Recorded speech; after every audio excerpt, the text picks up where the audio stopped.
A present for the Queen. "It looks like Christmas," Alice said, gazing out her parlor window one cold December afternoon. Snow sparkled in the fields and on the branches of the pine trees. Outside, children were building a snowman. Alice thought about joining them, but the parlor was so warm and cozy. Alice yawned. Perhaps it would be best to stay inside after all. Suddenly, something hopped across the snow in front of Alice's house. It was a rabbit with white fur wearing a red coat. Alice sat up, startled. "Why, it's the White Rabbit from Wonderland!" she cried. "It's lost! It's lost!" the White Rabbit wailed as he hurried past the house. Alice quickly put on her winter coat and ran outside after the rabbit. She caught up to him just as he was about to dive into a hole under a tree. "Not so fast," Alice said. "You're always running away. Whatever is wrong this time?" "Oh, you must let me go through," the White Rabbit cried. "I've lost the Queen of Hearts' Christmas present. If I can't find it, she'll have my head." "Oh dear, that would be awful indeed," Alice said. "Please, let me help you find it." But the White Rabbit simply dove down the hole without saying another word. Alice followed the White Rabbit. Down and down and down she fell until she landed with a thump. Alice saw the rabbit's fluffy tail disappear through a door. She hurried after him and found herself on a snowy path lined with evergreen trees. The White Rabbit was gone, but Alice could see his footprints in the snow. Alice made her way down the path, admiring the lights on the trees. Then she noticed something. "Why, they're fireflies!" she exclaimed.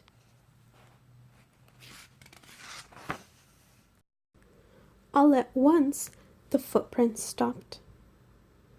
"I've lost him again," Alice said with a sigh. "Lost who?" someone asked. A toothy smile appeared in one of the trees, followed quickly by a purple-striped cat around the smile. "Cheshire Cat!" Alice cried happily.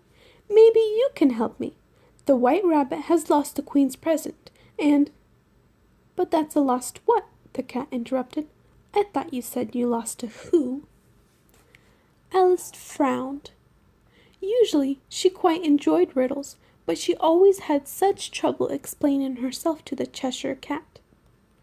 "I didn't lose a what," she said. "The White Rabbit did, and now I've lost him." Suddenly the Cheshire Cat disappeared. "I can't help you with your lost who," he called out, "but I can help you with your lost what. Try the Mad Hatter."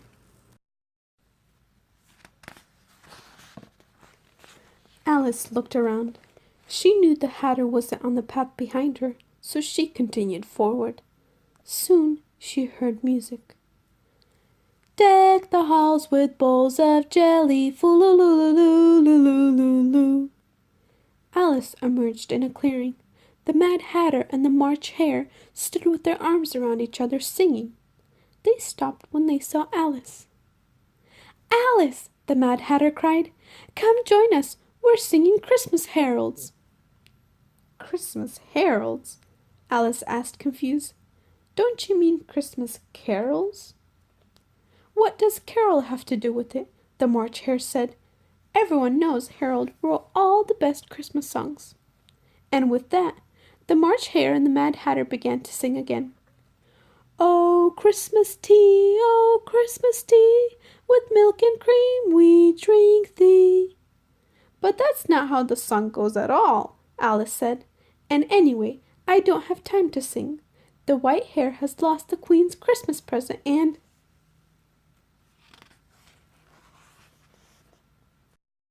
Suddenly, the Mad Hatter jumped in front of Alice, holding a teapot and a teacup.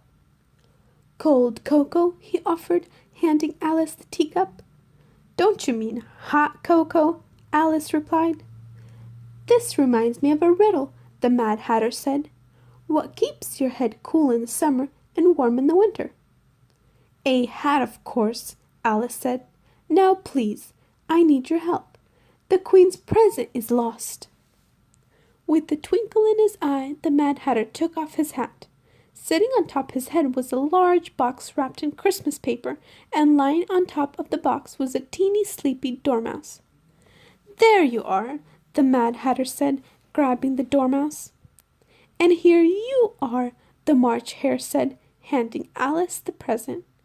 "Oh, thank you," Alice cried. "Now if you can be so kind." But the Mad Hatter and the March Hare weren't listening to her any more. They had burst into song again.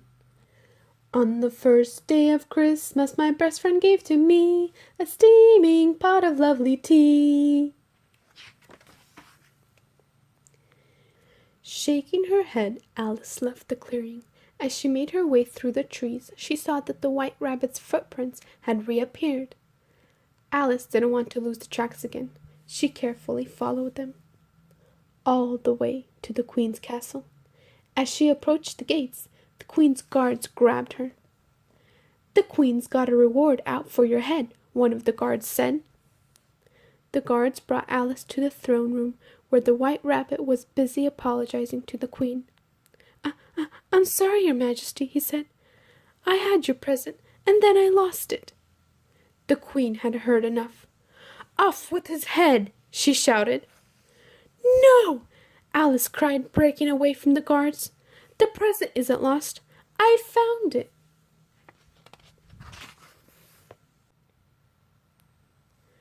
The Queen glared at Alice. "Off with her head!" she yelled. The King coughed quietly and placed his hand on the Queen's arm. "Perhaps you should open the present first, dear," he suggested meekly. The Queen eyed the present. "I suppose I could," she said, tearing off the box's wrapping. Her eyes lit up as she pulled a small Christmas tree out of the box. As the Queen of Hearts admired her Christmas gift, a large grin appeared in the air next to Alice.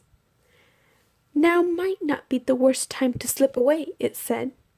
Alice nodded and quietly snuck out of the room. As soon as she was safely out of sight, she began to run. But she slipped on a patch of ice and hit her head. Everything went black.